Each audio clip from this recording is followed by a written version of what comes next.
something, there's a bunch of people that try to figure out how to extract that money. And the lawyers. Yeah, the only money is in taking the money from the rich guy. That's where the money comes from. That's the only way you get the money. You don't get the money if the girl doesn't make much money.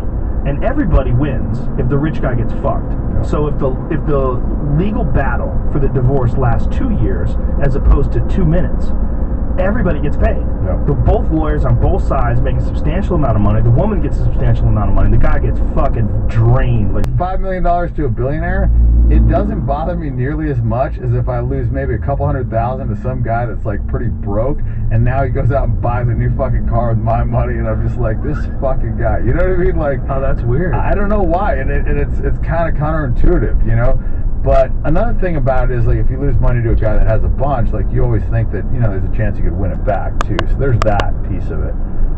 If you lose money to a guy that doesn't really have much, and he goes out and wants to take me out at sea, so I go to Okinawa, and I requested to go in to see my wisdom teeth. And then when I was there, I was like, hey, you know, check my legs. They're like, okay, we'll do a nuclear bone scan.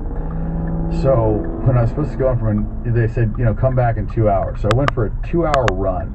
And in just like my fucking, not even like my fatigues, it was like a work uniform. It was like a button-down shirt. I went for a 2-hour run, took a shower, came back, and they looked at my legs and they're like, your legs are down. And the third one will sit down, and it was like watching a fucking pipe organ or something. I was going to say, it's like Catholic Mass. It was extraordinary, and they were making notes intently and all this sort of stuff. But then when we said, would you like some people to come over and help, and would you like any, and they went, no, we've got this, we're fine, we came and saw what you do.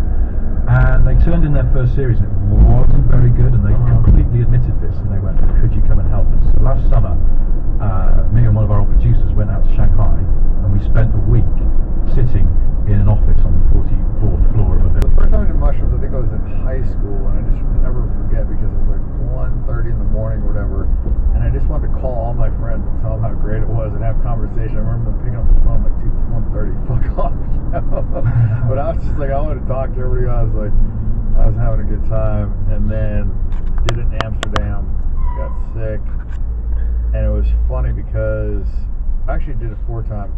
The third time I did it, we were in Amsterdam, and we were walking down this long alleyway. You know, fuck, I'm 2 days before graduating SEAL training. I've done 510 days of it. I've put my fucking heart and soul into this fucking thing, and I get kicked out because some fucking guy doesn't like me. And, you know, it's kind of hard to look at that in any way other than, oh, well, that's fucking terrible. But as I'm older and I've experienced a lot, I can look at that and be like, well, half my class died, right, in combat, so I could have fucking died. If I would have became a Navy SEAL, then that might have just been like what I hung my hat on, you know.